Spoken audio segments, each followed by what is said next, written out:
From Peter, cast all your anxiety on him because he cares for you.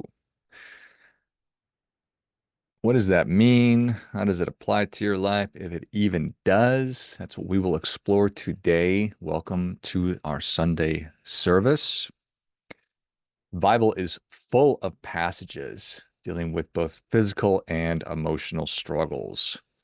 And it's really easy for us to get into our own heads these days because so many of us are knowledge workers and we're not necessarily disconnected from our bodies, but we're more in our heads, I think, than we ever have before.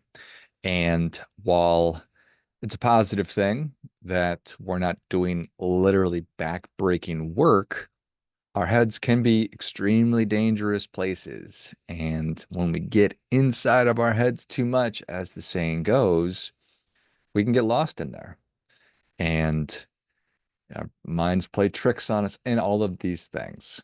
And we are anxious people, worried about all the risks that we face and all the uncertainties that we face and the constant barrage of new information coming our way faster than ever before. It is an awful lot. So, like everything else, there's immense wisdom that we can glean from world religions, from the Bible, from the Quran, from the Bhagavad Gita, from all of these ancient texts and philosophies, and in service of helping you to better grapple and manage this space between our ears, that tiny space between our ears that directs so much. I think that there's value in exploring and digging into these. So the Bible encourages believers to cast all of their burdens onto God, trusting that He will care for and support them. It talks about how both physical and emotional trials can strengthen faith and lead to physical and spiritual growth. And God is there to provide comfort and offer you comfort in the midst of challenges, in the midst of life storms. And along with Christianity and the Bible, every other major religion has a different perspective, sometimes similar, on how to endure and approach the trials both physically and emotionally. Islam emphasizes patience and trust during emotional difficult times, regardless if it's actually physical or emotional. The Quran says, "And we will surely test you with something of fear and hunger and a loss of wealth and lives and fruit, but give good tidings to the patient, who, when disaster strikes them, say, Indeed, we belong to Allah, and indeed to Him we will return." So to recognize, to say up front, stuff's going to come your way, going to be tested. The bad things that happen to you in your life are tests God is asking you to pass. And when you pass them, it will strengthen your resolve, it will strengthen your faith, it will strengthen your ability to endure the future trials and tribulations, the future storms that will invariably come your way. Quran also says, "For indeed with hardship will be ease. Indeed with hardship will be ease."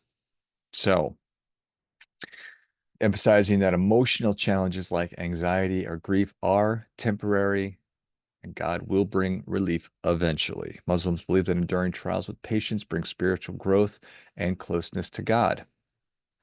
With Hinduism, both physical and emotional trials are understood within the framework of karma, which is cause and effect, and dharma, which is one's righteous duty, and that guides us on how we ought to endure suffering and struggles.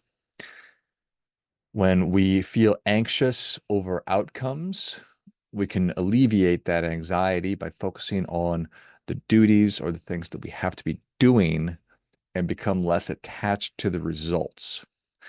And that's going to be a through line. It certainly is a through line in a lot of philosophy and religion is the more we can separate ourselves from the result of the thing, focus on the things that we have control over, the more content and mentally healthy and sound, less anxious that we'll certainly be. So Hindus are encouraged to accept trials as part of the karmic cycle, which can lead to spiritual growth. Buddhism teaches that suffering, be it physical or emotional, is a part of life and can be overcome by pursuit of the Four Noble Truths and the practice of mindfulness and compassion. The first noble truth is dukkha, which is that life is suffering. And it's believed that physical pain and illness are part of the universal experience of humanity and suffering. And they believe that whenever we encounter these things, it's an opportunity to practice mindfulness and the detachment from your body. So that's an interesting concept that we're living inside of our bodies. I occupy my body, however you want to think about that, but here I am. Goes with me everywhere I go, my body and my mind for that matter. And the idea of separating ourselves from our bodies is a really odd thing. But that's what it's talking about. The second noble truth is the cause of suffering is attachment. I was talking about just a second ago. A lot of the time, a lot of the suffering, the pain, anxiety derives from we are so attached to physical things. We're so attached to what we want, our desires, what we expect, our expectations, and then the final result of the outcome.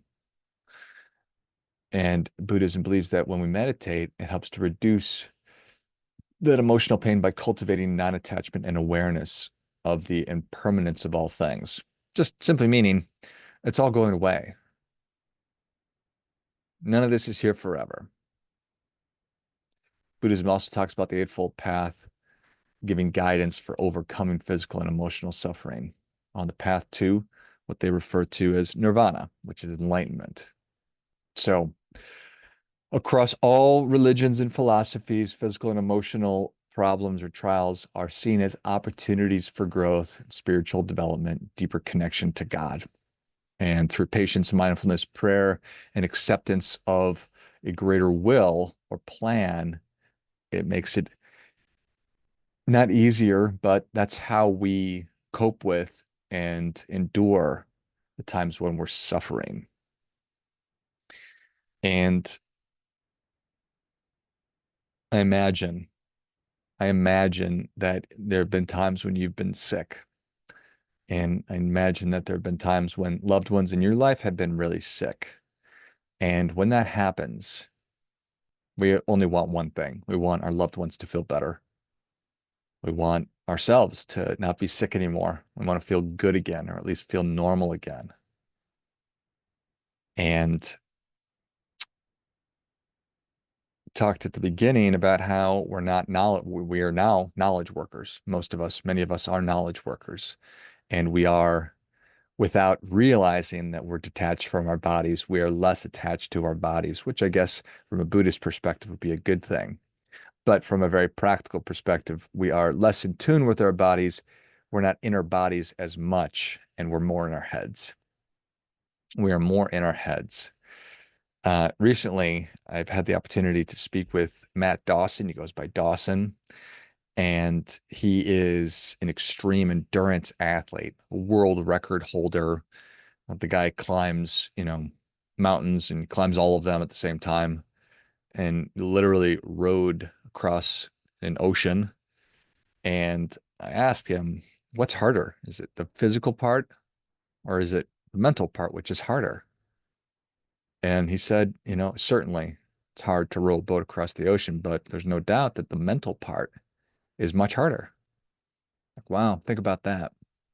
Like you're rowing a boat across the ocean. You need to row the boat across the ocean, but you're just out there in a boat on the ocean, bobbing along.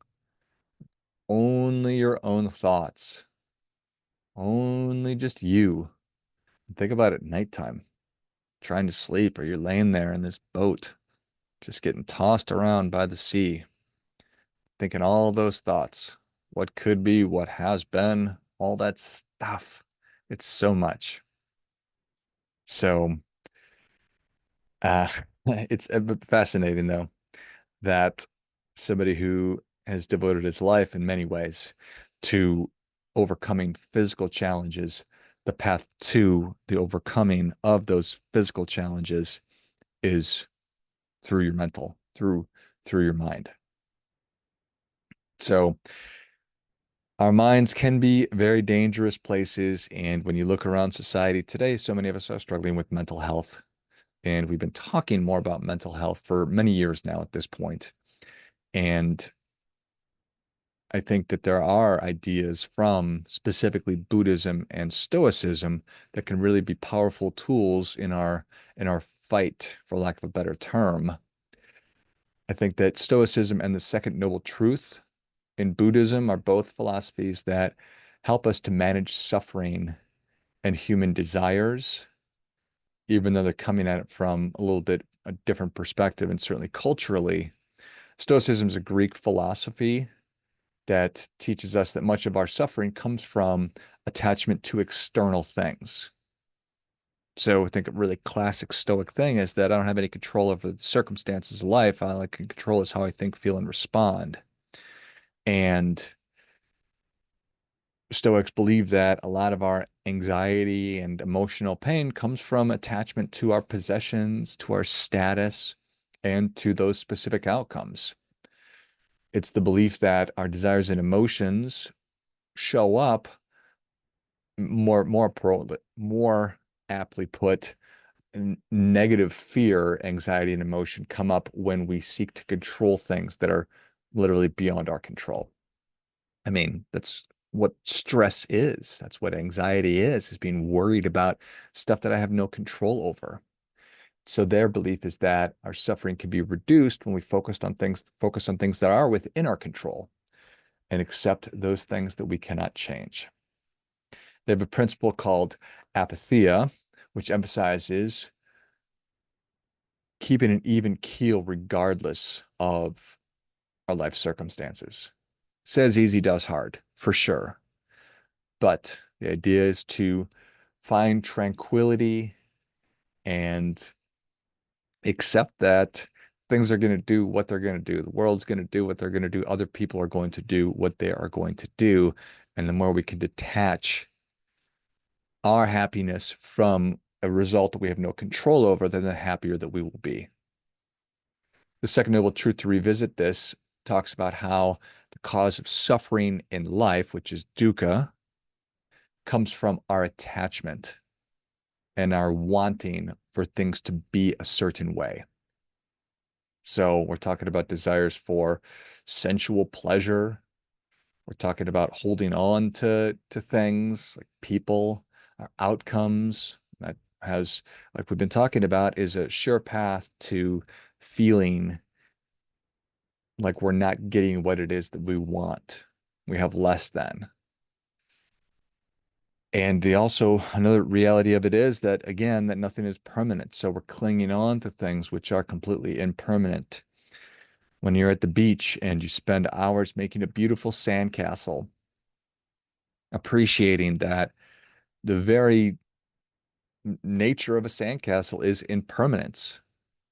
You build this thing one scoop at a time, but really it's a countless number of grains of sand that we have arranged in a pattern. We decided in our mind that we wanted it to look like something, and we went through the exercise of actually building it and forming it, and we step back and we admire it and we enjoy it, only for the ocean to wash it away shortly thereafter.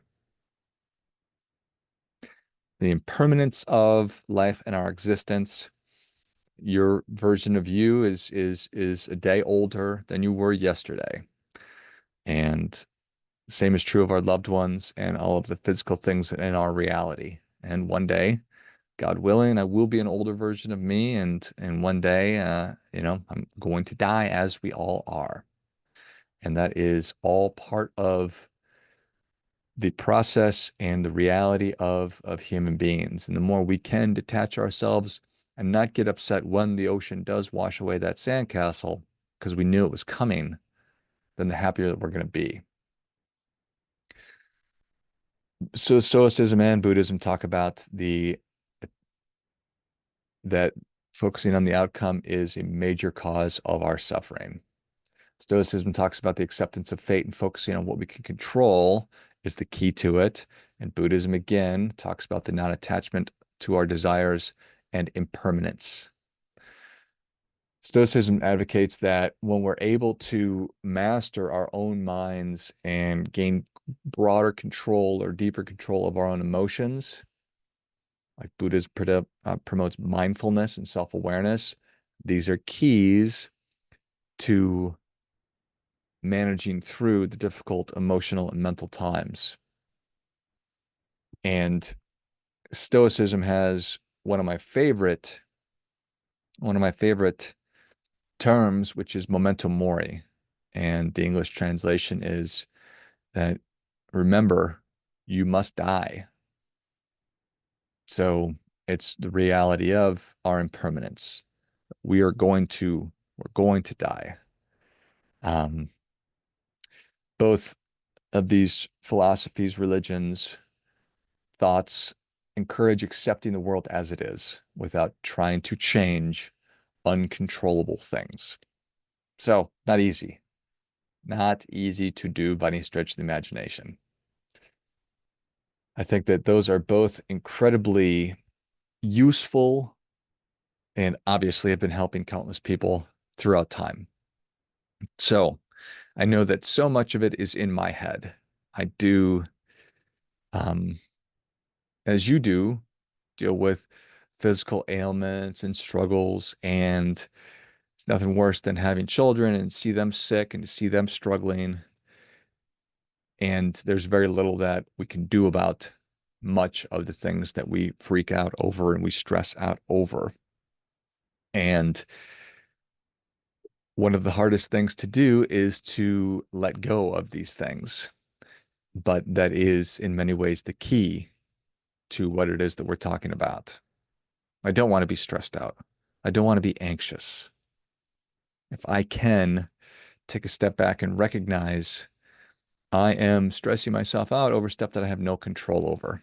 There's nothing that I can do to influence the outcome. I don't have any control over other human beings. I don't have control over the weather or what Earth is doing, or there's just so many things. The majority of it, the vast, vast majority of it is beyond my control. And when I can focus on the things that I do have control over and have faith, like the Bible teaches and other major major world religions teach us, to put our faith in God, it will help us to manage through those really, really difficult times.